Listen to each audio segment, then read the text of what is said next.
पता चला खाना खा के हाथ सूख गया है। और हमारे ब्राह्मण में कहते हैं कि हाथ सूखा तो ब्राह्मण भूखा। अब दूसरी बार वहाँ प्रबंध नहीं है, एक बार हो गया तो हो गया।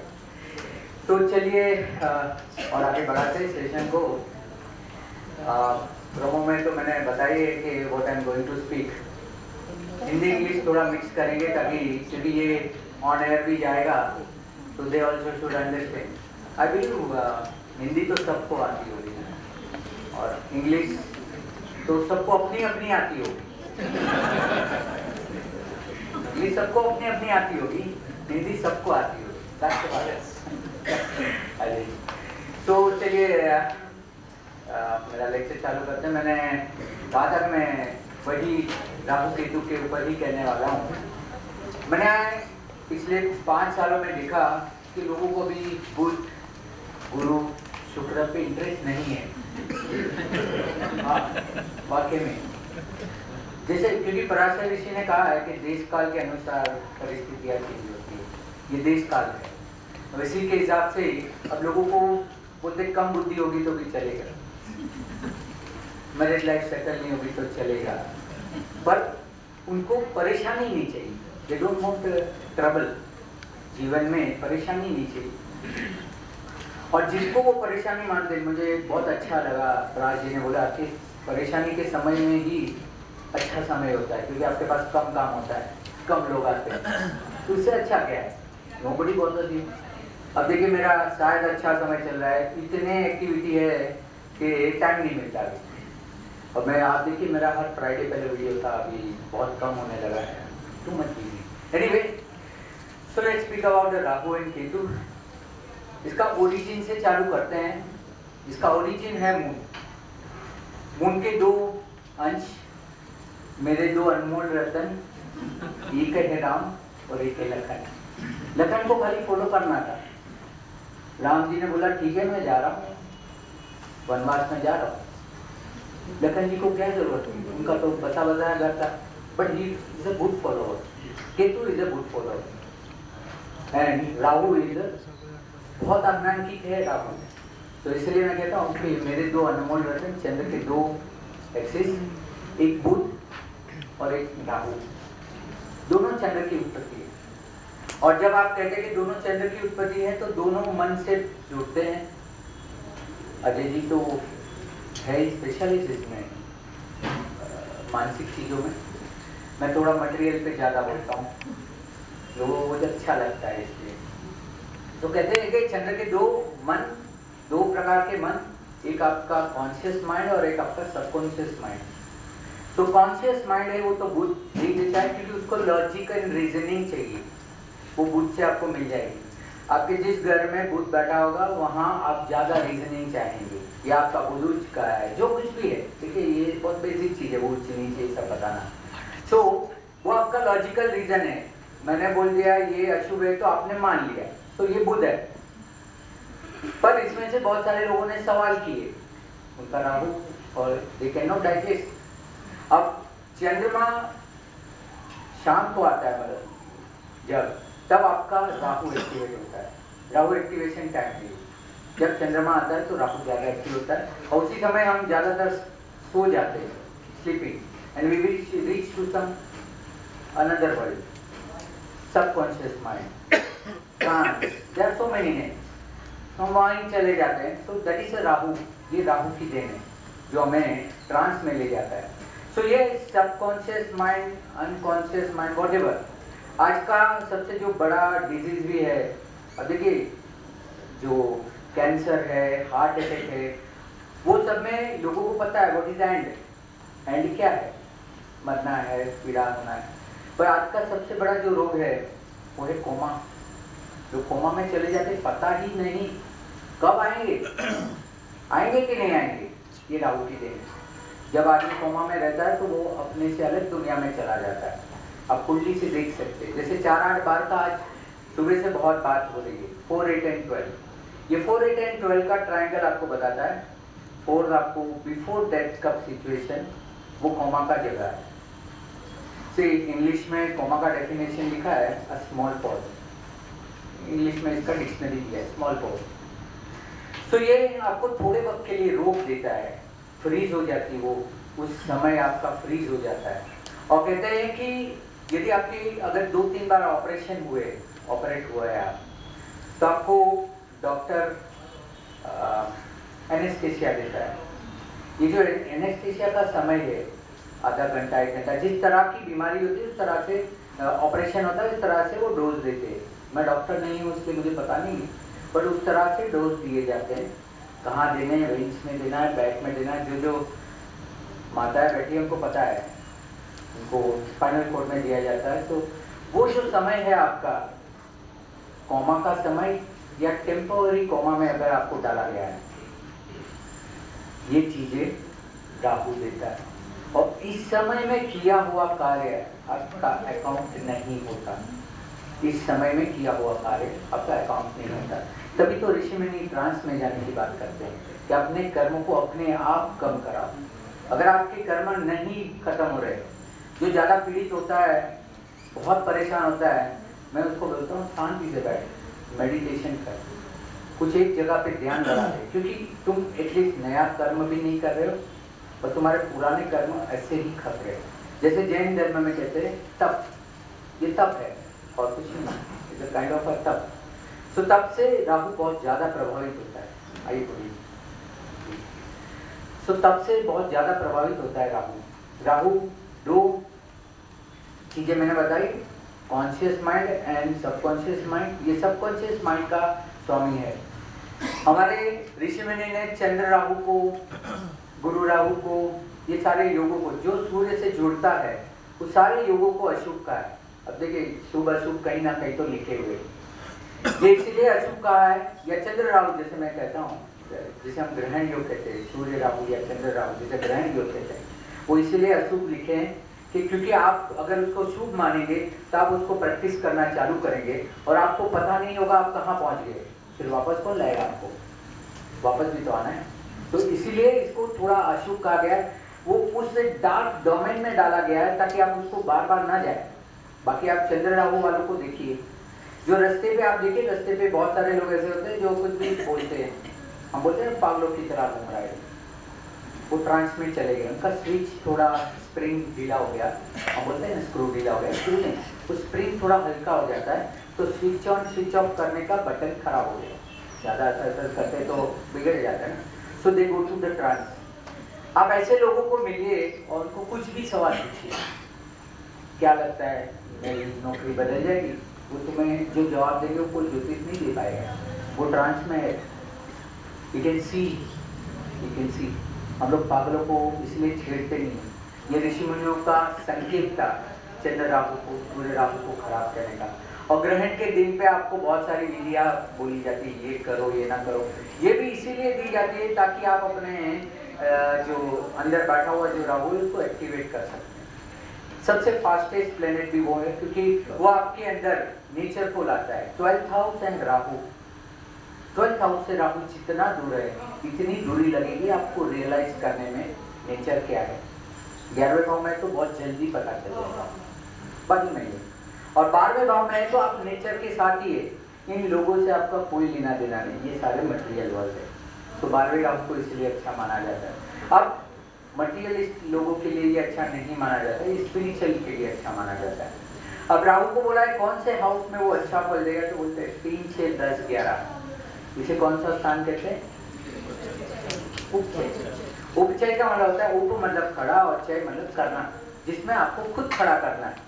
तीसरा भाव, छठा भाव, 10वां और 11वां भाव, इसमें कोई क्वांटिटी नहीं है, there is no quantity, it depend on you कितना सार करना है। किसी ने बोला 5 किलो ही करो, शादी में बोला 1 ही करो, बच्चे में बोला 2 ही करो, परिवार में बोला, संपत्ति में बोला, तो तीसरे भाव में नहीं कहा करो साहस जितना करना है। छठा भाव, जितना भी आप जिन जिन लोगों के साथ व्यवहार करते हैं उनके साथ कुछ ना कुछ डेप्थ रह जाती है। हमें तो डेप्थ का मतलब खाली पैसा ही समझ में आता है। डेप्थ का मतलब होता है किसी से भी कुछ भी लेना और जिसके सामने कुछ ना देना। पहले के समय में बार्टर सिस्टम थी, पैसा तो अभी आया, बार्टर सिस्टम थी। तो लोग एक क्रिया के सामने दूसरी क्रिया दे देते थे, that is a barter, exchange कर लेते थे। तो वहाँ पे कर्म धीरे धीरे क्षय हो जाते थे। अब यहाँ नहीं होते क्योंकि हमने मीडियम डाल दिया है, ये पूरा मीडियम है, करेंसी, नोट, पैसा जो भी है, इसलिए हमारे कर्म आजकल बढ़ने लगे क्योंकि बीच में हमने पैसा रख दिया है।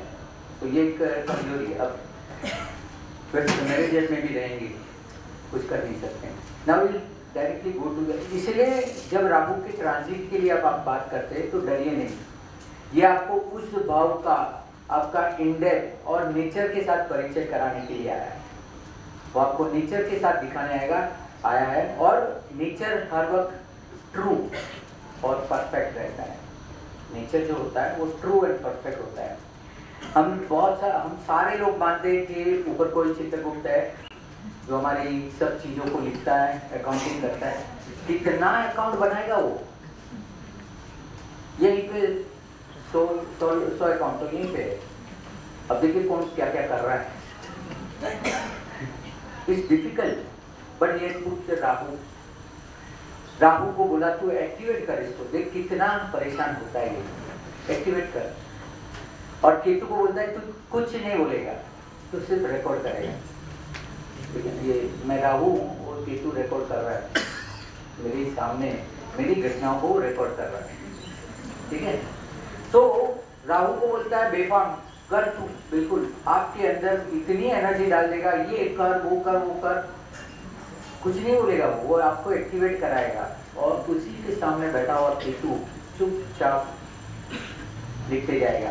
अब आप ऊपर पहुंच गए, यहाँ पे भी पहुंचना है जाइए।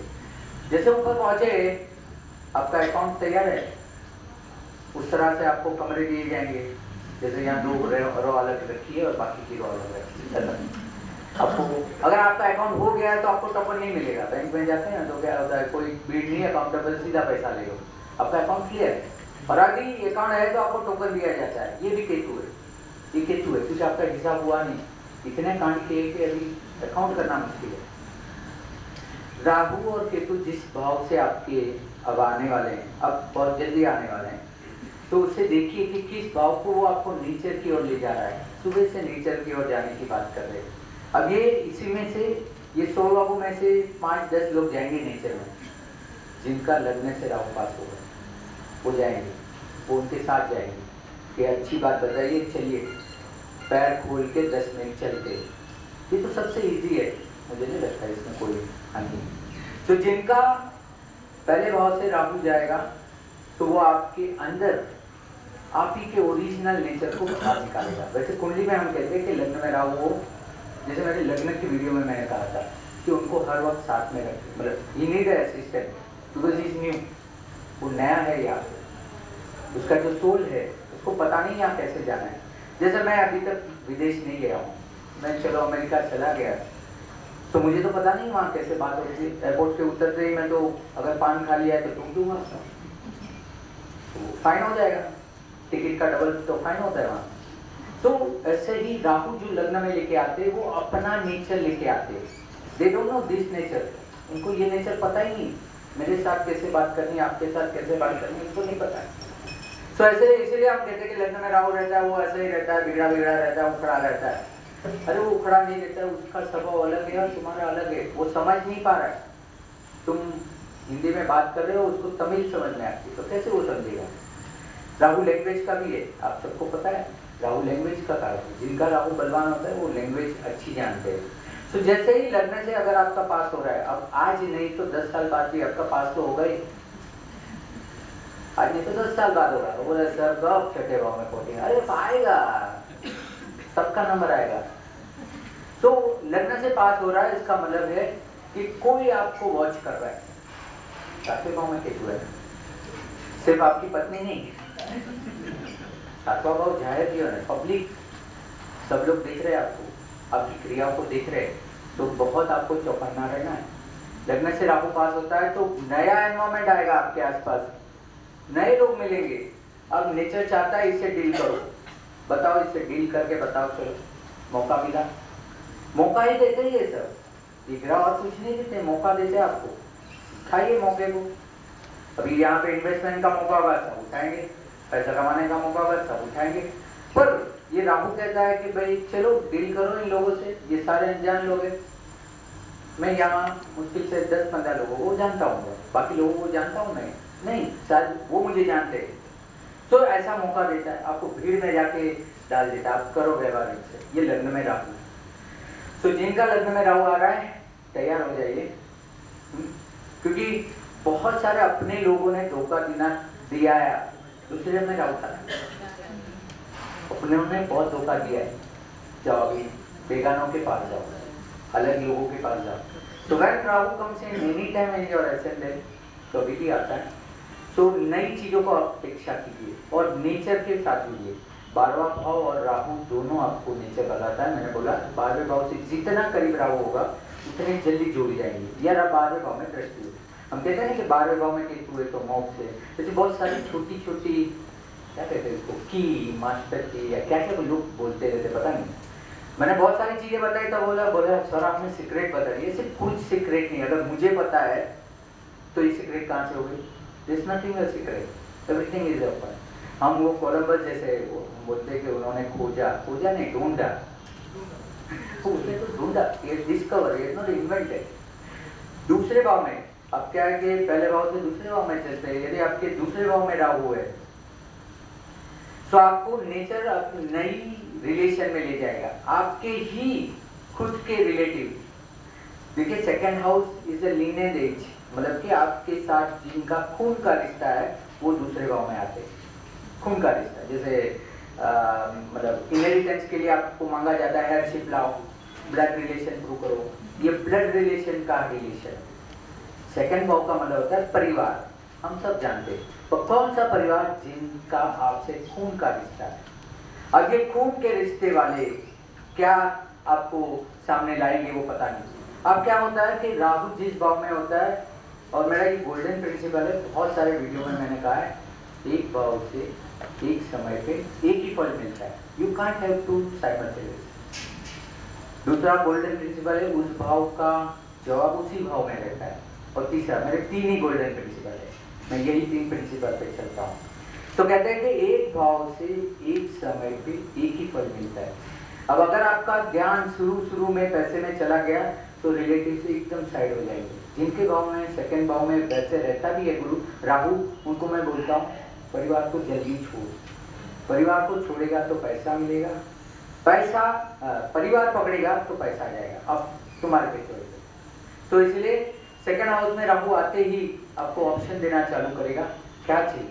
आपके खून के ब्लड रिलेटिव, देखिए फादर मदर ब्रदर मतलब चाचा के लड़के, जिनके साथ हम शादी नहीं कर सकते। देखिए हमारे शास्त्रों में कितना गुण लिखा है, सगोत्र सपिंडे शादी नहीं करनी, लिखा है ना, क्योंकि सेकंड हाउस सगोत्र सपिंड होता है। अब वहां से शादी का भाव कौन सा होता है? छठा होता है। वो आपके शत्रु है, उसे कैसे शादी कर सकते? ये 52 भाव में, ये दूसरे भाव से छठा भाव है 7 भाव, तो शादी नहीं कर सकते आप सगोत्र में। जैसे ही दूसरे भाव में राहु आता है, क्या आपसे कुछ ऐसा बोला जाएगा जिससे वो दूर हो जाएंगे? क्योंकि आपकी जबान भी अभी नेचर के साथ जुड़ गई है।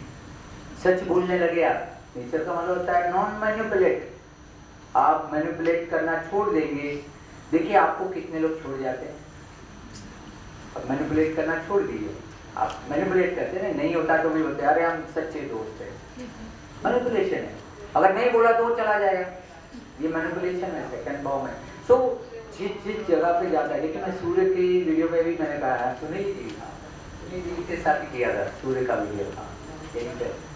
तो उसमें मैंने कहा था हाईली इनएफिशिएंट प्लेनेट है, उसका एक्टिवेशन पॉइंट ये राहु है, जो नहीं कर सकता। सूर्य सिर्फ प्रकाश डाल देता है, करना नहीं करना का जो ऑप्शन होता है वो राहु देता है। जैसे मन में 2 ख्याल आते हैं, जैसे अजय जी ने सुबह बताया, अभी बताया कि हमारे मन में सुबह उठते ही 2 ख्याल आते, करूँ कि नहीं करूँ।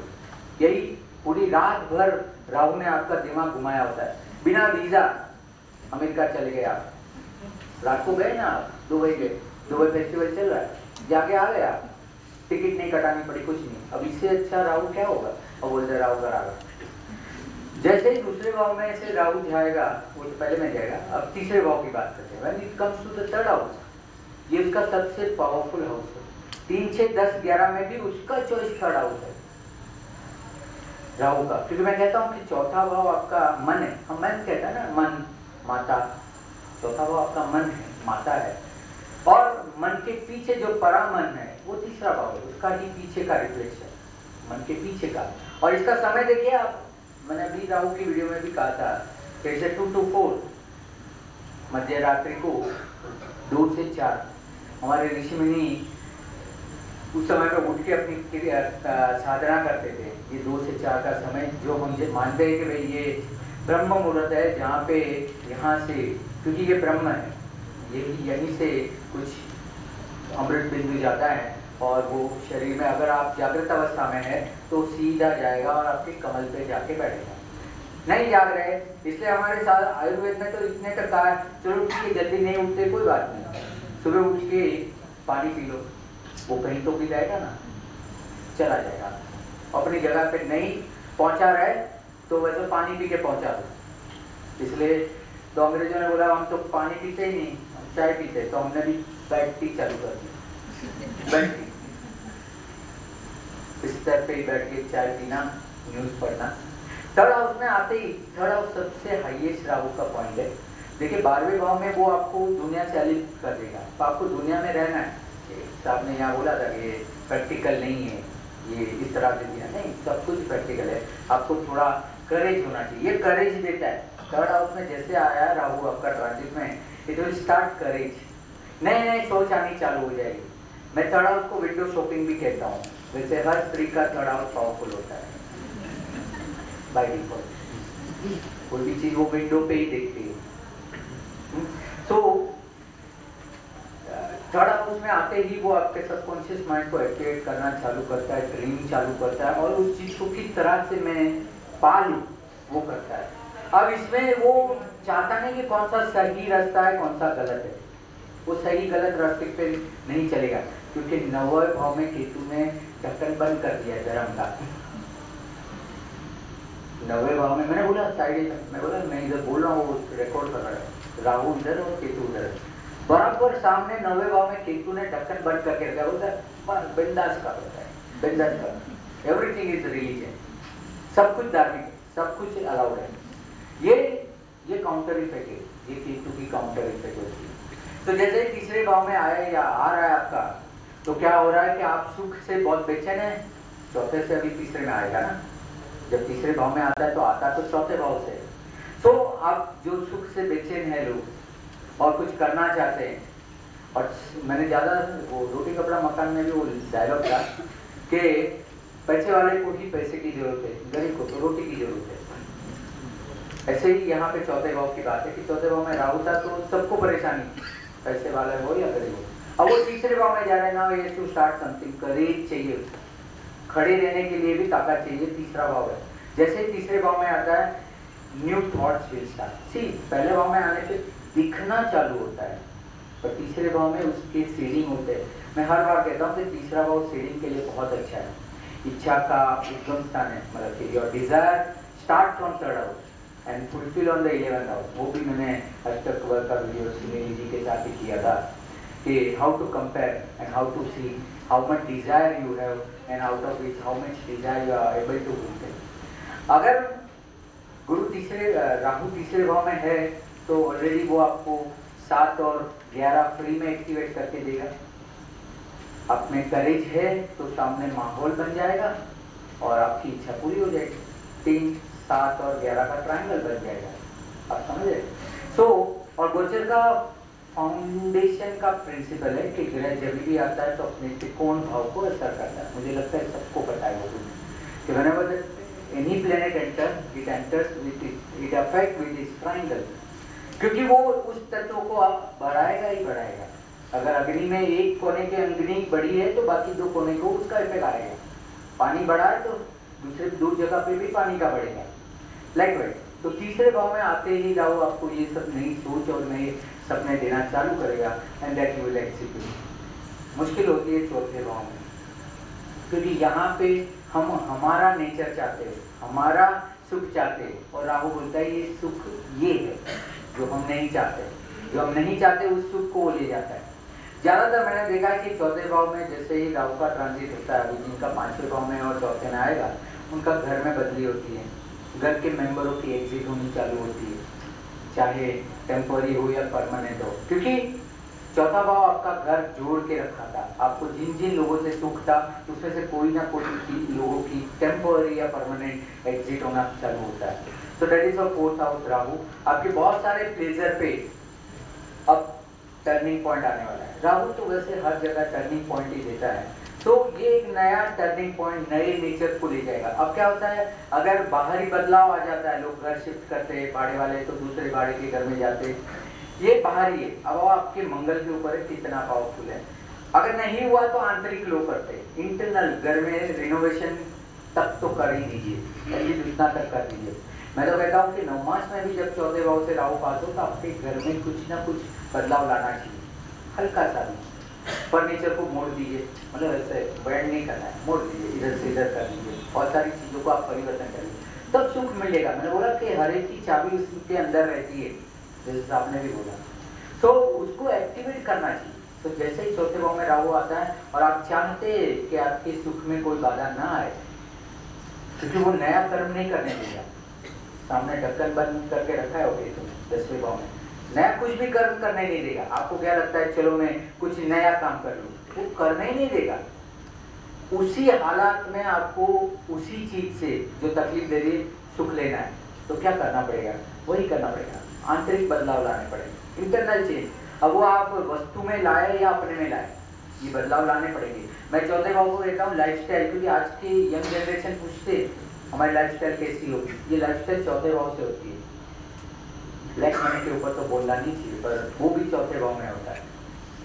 ऑल आर कारक विद द वीनस, ये सारे शुक्र के कारक में आते हैं। सो लाइफस्टाइल को बदलिए, या अपनी या अपने वातावरण, अपने चार दीवार की, चार दीवार घर मकान जिसे आप कहते हैं वो आपका चौथा भाव है। माता और भूमि, अगर दो शब्दों को जोड़ दो, चौथे भाव में ये दोनों अलग अलग तो है, माता भी है और भूमि भी है, दोनों को जोड़ दो तो अपनी जन्मभूमि में मातृभूमि में परिवर्तन आएगी, तब जाके आपको कुछ बदलाव लाएंगे। अब बहुत सारे लोग तो छोड़ चुके हैं, जैसे उनका गांव कहीं और है और यहाँ आ रहे, जाइए वहाँ पे जाके कुछ बदलाव कीजिए, तब यहाँ पे उसका एक्टिवेशन होगा। क्योंकि ये आपकी भूमि नहीं है, आपकी भूमि वहाँ। आपका बर्थ प्लेस पे नीचे क्या लिखा है, गुजरात लिखा है, दिल्ली लिखा है, कलकत्ता लिखा है, जाइए तो सही। चौथे भाव में राहु आते ही आपको आपके बर्थ प्लेस में जाना पड़ेगा। अब वो नेचर ले जाए या आपको जाना है, ये बहुत इंपॉर्टेंट टिप्स होती है, लोग कहते नहीं। पांचवें भाव में राहु आए, अब आउट ऑफ कंट्रोल है ये, fifth house Rahu is out of control कहता हूँ मैं, क्योंकि यहाँ पे एवरीथिंग एक्सपोज, हर चीज एक्सपोज हो जाएगी।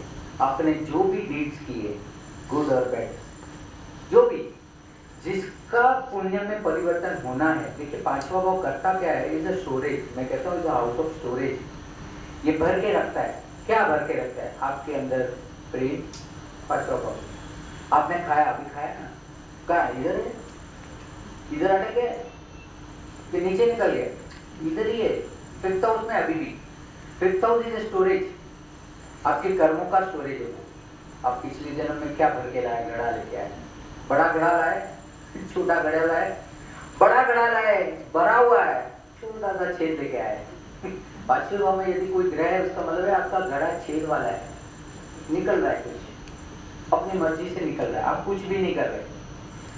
मैं पहले बहुत जैन मुनियों को पढ़ाता था, तो वो जब बिहार में रहते तो सफेद पट्टा लगा के 4 महीना जब वो चातुर्मास में होते हैं ना, तो बिल्डिंगों में हर जगह, ताकि वो कोई छोटी सी चींटी भी आ जाए तो उसको उसका भी मतलब ना हो, मतलब उसको भी दिख सके, इतना भी कर्म ना हो। सो इसमें ऐसा आपका होता है कि पांचवें होगा, आप कितना भी बचा लो आपको, अपने आप को, नया कर्म हो जाएगा और एक्सपोज हो जाएगा। नया कर्म हो जाए, इसमें भी कोई दोष नहीं है, तकलीफ नहीं है, वो एक्सपोज हो जाता है। तो इमीडिएटली देखिए, हमारे ये कुछ संचित कर्म होते हैं, सबको पता है, और एक इमीडिएट कर्म होते हैं। ये संचित कर्मों को भी खोल देता है और उसी वक्त में, उस 1.5 साल में या 18 महीने में जो किए हुए कर्म है उसको भी एक्सपोज करता है। बहुत अवेयरनेस रखनी होती है जब पांचवें भाव से राहु जाता है। कोई बोलते हैं कि हम फेल हो गए, कोई बोलते हैं मेरा प्यार निष्फल हो गया, ये था ही नहीं प्यार। ये प्यार था ही नहीं, इसलिए निष्फल हो गया। सो ये नेचर आपको इंस्टिंक्ट देता है और उसी का इंस्टिंक्ट आपको पांचवें भाव से मिलता है, क्योंकि अब आपकी इच्छा पे ढक्कन लग गया है, सामने आपकी इच्छाओं पे केतु ने ढक्कन लगा दिया है, बंद कर दिया है। नाली बंद कर देंगे तो क्या होगा, चौकी हो जाएगा और सारा कचरा बाहर आ जाएगा। ये ऐसी बात होगी, आपकी कोई इच्छा पूरी नहीं हो सकती है। अब देखिए कौन सी राशि में है, कितने अंश पे, ये सब प्लस माइनस करेंगे। आपको बोला कि पिज्जा खाना है, ठीक है, पिज्जा तो कहीं पे भी मिलेगा। अब ये नहीं चीज पिज्जा चाहिए, अब एक टॉपिंग बढ़ाया, नहीं चीज में फिर वो भी होना चाहिए, ये भी होना चाहिए। सो आपने खाली टॉपिंग्स बढ़ाए, बेस तो वही है, रोटा है, उसके ऊपर कुछ है, क्रीम व्रीम लगा है और बस वही। सो वैसे ही उच्च का ग्रह है, नीच का ग्रह है, वो सारे टॉपिक्स है, थोड़े थोड़े ऐड लेस करेंगे वो, और कुछ नहीं। बेस तो यही है, आपकी इच्छा पूरी होने वाली नहीं है। सो इसलिए अपनी इच्छाओं से ज्यादा जो कर्म होते हैं, देखिए राहु एक ही चीज बोलता है, एक्सेप्ट कर। कोई करता है ना, कोई गणपति पे रखते क्या होता है, सही कर रहा है कि नहीं भाई, सही कर रहा है कि नहीं, ये कर रहा है कि नहीं, कर लो ना। उस समय पे जो इंस्टिंक्ट आता है उसे कर लो, ना बोलता है तो ना करो। सिर्फ पहला ही सबसे इंटरेस्टिंग है, राहु पांचवें भाव से जा रहा है, एक लॉटरी का टिकट खरीद लो, छोटा सा लॉटरी का टिकट खरीद लो, 10 रुपए का, 5 रुपए का, है? देखो क्या होता है, एक हफ्ते में पता चल जाएगा राहु एक्टिवेट है कि नहीं, बस खत्म हो गया। तो ये इतना सिंपल है कि क्या आपके पूर्व संचित कर्म आपको फल देने वाले हैं कि नहीं देने वाले हैं। अगर 10 रुपए की लॉटरी ली और 10 रुपए लग गए, मतलब कि आपको आपके ही कर्म नड़ेंगे, कोई बाहर से नहीं आया। 10 रुपए की लॉटरी ली और 20 रुपए मिले, 100 रुपए में जितने भी ज्यादा मिले उतना अच्छा किया हुआ कर्म वापस आ रहा है, आने दो। और 10 रुपए की लॉटरी ली और कुछ भी नहीं लगा, उसका मतलब है ये आपके कर्मों का फल है। देना टाइम चालू हुआ, लेना बैंक नहीं, देना बैंक चालू हो गया, देना है। पांचवें भाव में कोई भी ग्रह की आपको टेस्टिंग करनी है तो ये सबसे आसान है, हर एक भाव की टेस्टिंग है। लिटमस पेपर होना चाहिए आपके जेब में, तब जाके उस भाव में चेक करेंगे, अरे ये तो काला है, ये तो नीला है, ठीक है। तो पांचवें भाव से छठे भाव में चलते हैं, this is the second best place for the Rahu. छठा भाव होता है वो सेकंड बेस्ट प्लेस होता है। सारे एनिमी, सारे लेन देन वाले आ गए आपके सामने। अब इससे अच्छा मौका कहाँ मिलता है आपके कर्म को खत्म करने के लिए। सारे सारे विरोधी एक इकट्ठा हो गए, क्योंकि आप उनके बीच गए थे ना। था तो वो 7वें भाव में, अब 6वें भाव में आए। आप पहले उनके बीच में गए थे, अब वो पीछे पीछे आ रहे हैं आपके, अब वसूली करें। अच्छी बात है कि एटलीस्ट आपका अकाउंट सेटल होने का एक मौका मिलता है। और यहाँ पे 12वें भाव में आप बोलेंगे तो व्यय नहीं होना चाहिए, क्योंकि 12वें भाव में ढक्कन बंद हो गया है, केतु 12वें भाव में बैठा है। नहीं, यहाँ पे वो कोई भी पनिशमेंट को आपके सामने नहीं लाने देगा। 12th हाउस इज इम्प्रिजनमेंट, इसका आपको पनिशमेंट नहीं मिलेगा। आप समझ रहे, you will not be fine but you have to pay, आपको पे करना है। अब आपको ऐसा है कि भाई 100 रुपया आपको ये है और 10 रुपया इंटरेस्ट है, आपका इंटरेस्ट माफ हो गया है, आपको मुद्दल चुकाना है। छठे भाव में राहु, जो लोग आपके पास जो कुछ बाकी था, अब आप तो 100 लोगों को मिले, 7वें भाव में राहु था तो 100 लोगों को मिले, उसमें से 20, 25, 50 लोग आपके पास लेना रह गए, उनको आपसे कुछ लेना बाकी था। अब ये बुरा ही होता है, ऐसा क्यों मानते? बहुत सारे लोग बोलते राहु जिस भाव से जाता है बहुत तकलीफ देता है, क्योंकि उनको डर है, उन्होंने वहां गलत किया है, गलत किया तो वो पनिश करेगा ही, क्यों नहीं करेगा। पर छठे भाव से जाता है तो आपका फाइन नहीं लगता है, 12वां भाव फाइन का है, वो फाइन नहीं लगने देगा, फाइन बंद रखा है, पर आपके अकाउंट में से वो चीजों को डिलीट करना चालू करेगा। सो ये इसका 1 से लेके 6 भाव का, जस्ट उसका रिवर्स करेंगे तो 7वें भाव में राहु आएगा तो पहला भाव बंद कर देगा, आपके सामने इतने लोगों को जमा करेगा, आपको लगेगा सब मेरे, क्योंकि आपको उससे कुछ फायदा नहीं होने वाला। लग्न में केतु आया, उसका मतलब पहला भाव बंद हो गया, फर्स्ट हाउस इज क्लोज। इसका मतलब है जो आए हैं वो टेम्पररी है। बहुतों का जब ट्रांजिट में लग्न से केतु पास होता है, शादी होती है, तो वो 1-1.5 साल बहुत अच्छा चलता है, फिर नहीं चलता है, क्योंकि ये विचारा, वैसे सब लोग वैसे विचारे होते हैं शादी करने वाले, तो वो बेचारे केतु की वजह से मार खा गए, पता नहीं चला कि इससे करना था कि किससे करना था। सामने बहुत सारी ऑफर थी ना, सामने राहु था, तो पता नहीं चला कि आप काउंटर में गए और 10-12 आइटम हो तो कैसे पता चले, बीच में इतनी जगह नहीं रहती है, तो आपको पता नहीं, तो जो मिला वो ले लिया। तो केतु लग्न में तो ये प्रॉब्लम होती है। वही मैंने मैरिज के वीडियो में भी कहा था कि लग्न में केतु या ऐसा हो तो आपको ये दिक्कतें होती है। जस्ट इसका रिवर्स ही है ना, हाउ टू एक्टिवेट राहु, ये सबसे इम्पोर्टेंट होता है। एक तो सबसे पहला सुबह से वही बात हो रही है, गो टू नेचर, क्योंकि Rahu is also a nature. Instinct, बहुत सारे लोग उसको मानते हैं, इंस्टिंक्ट आपको पहला जवाब जो देता है वो देता है, राहु देता है। इंस्टिंक्ट आपको अंदर से आता है ना, ये कर लूँ। फिर आप लॉजिकल माइंड को पूछते कर सकता हूँ क्या, वो बोलेगा पागल है क्या, बहुतों के साथ पास गाड़ी होती है, वो बोलते चलो गाड़ी में चलते। सुबह तो वही तय हुआ, मतलब रात को तो वही तय हुआ था ना, सुबह गाड़ी में चलेंगे। अब सुबह होते ही पूरी रात राहु ने दिमाग खराब कर दिया, एक्सीडेंट दिखाए, ये दिखाए, वो दिखाए, सब दिखाए। सुबह उठते ही क्या है, लॉजिकल माइंड ने बोला अरे बाप रे पार्किंग मिलेगा कि नहीं, ये मिलेगा कि नहीं, वो छोड़ दी है। ये होता है instinct, listen to your instinct. और हर रोज का राहु आपको बोलता है मैं आऊंगा, मैं आया, देखो मुझे। गोचर में वो कितने समय रहता है, 1.5 साल, एक राशि में 1.5 साल। रोज कितने समय रहता है, 1.5 घंटा। उसी का अंश है रोज का, जिससे आप डरते रोज, राहु काल है, राहु काल है। आज भी मुझे एक ने मैसेज किया, सर आप 10 बजे मत चालू कीजिए, 9:45 बजे राहु काल चालू। जैसे यहाँ किसी को राहु काल लगा नहीं लगा, सो राहु काल लग गया और हमने चालू किया, बहुत अच्छी बात है, क्योंकि सबकी इच्छा पूरी होगी ना, यही तो काम है राहु का, सबकी इच्छा पूरी करना। और अगर आपको आगे जन्म नहीं लेने हैं, ऐसा आपने तय कर लिया है, स्पिरिचुअलिटी इज ऑल्सो अवेलेबल, पर आसान और सरल तरीका ये है कि रोज के राहु काल को यूज कीजिए, एवरी डे। वैसे आपको निश्चित समय में नहीं करना करके बोला है, जिसमें नया काम न कीजिए। देखिए सुनिए क्या कहा है, नया काम मत कीजिए।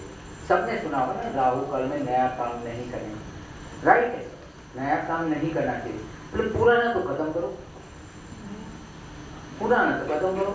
वो किताबों की किताबों पढ़ी है और गए बाजार में नई किताब ले आए, अरे वो तो पढ़ो पहले, वो तो खत्म करो। तो ये समय में नया काम नहीं करना। देखिए हर जगह पे ऋषि मुनि ने सांकेतिक भाषा में लिखा है, सीधा सीधा लिख देते। डॉक्टर की किताबों में कई सीधा लिखा है, वो उनकी लैंग्वेज में लिखा है, लॉ अपनी लैंग्वेज में लिखा है, ऐसा ज्योतिष हमारी लैंग्वेज में लिखा है, जो उसे समझ सके, जिन्होंने साधना की वही उसे समझ सके। कहा दिया है कि नया काम मत कीजिए, पुराना काम तो खत्म कर सकते हैं ना, चालू कीजिए। सुबह इंस्टिंक्ट जो पहला आया, आज उसको फोन करना है, तुरंत उठा के देखिए डायरी में राहु काल कितने समय चालू होता है, उसी समय पे फोन कीजिए। कुछ नहीं तो आपका अकाउंट सेटल हो जाएगा, देने वाला होगा तो देगा, नहीं देने वाला होगा तो नहीं देगा। रोज की झंझट लग के क्या फायदा, पता तो चल गया ना नहीं देने वाला है, खत्म हो गई बात। तो ये हर रोज आप राहु काल को एक्टिवेट कीजिए, अपने पुराने कर्मों को क्षय करने के लिए, उस समय से मतलब उस कर्मों को निकालने के लिए। बहुत सारे लोग उसमें ट्रांस में जाते हैं, आपको तो शायद पता होगा कि नहीं वो पता नहीं, पर ये राहु काल होता है जब पे आप साधना करो तो आप ट्रांस में इजीली जाते हैं, because nature is allowing you. आप भी बारिश में क्या करते दिखते, धूप निकली आ चलो बाहर, तो ये भी एक तरह का आपको संकेत देता है नेचर कि लो ये समय में आपको क्या करना है कर लो, अपना अकाउंट सेटल करना है, इसको मिलना है, उसको मिलना है, इसे बात करना है, इसे लेना है, उसको देना है, खत्म करो। गाड़ी की डिलीवरी मत लो, नहीं है ना, डर लगता है चलाने को भी और सिस्टम समझने को, नया काम नहीं करने का। ये बोलता है जो पुराने हैं उसको खत्म करो। तो आज से मैं चाहता हूँ कि राहु काल को आप मैक्सिमम यूज कीजिए और उससे इतने कर्म आपके खत्म होंगे। मैंने तो बहुत मतलब मुहूर्त में, मतलब मेरे बहुत सारे स्टूडेंट हैं, उनको पता है कि 91 से मैं मुहूर्त पढ़ाता हूँ, 29 ईयर्स से मैं देखता हूँ। तो बहुत सारे लोग डराते थे राहु काल का, फिर मैंने थोड़ा स्टडी किया तो पता चला ये इसलिए डराते, अगर आपने यूज कर लिया उसका तो फिर तो आप उसके पास नहीं जाएंगे। तो ज्योतिष के पास नहीं जाएंगे। तो इसीलिए आपको घुमाते, मत करो उस समय पे, ताकि उनका अकाउंट चालू रहे। आप करिए, बेशक करिए, मैं गारंटी देता हूँ कि कुछ भी होगा तो उसका जिम्मेदार मैं।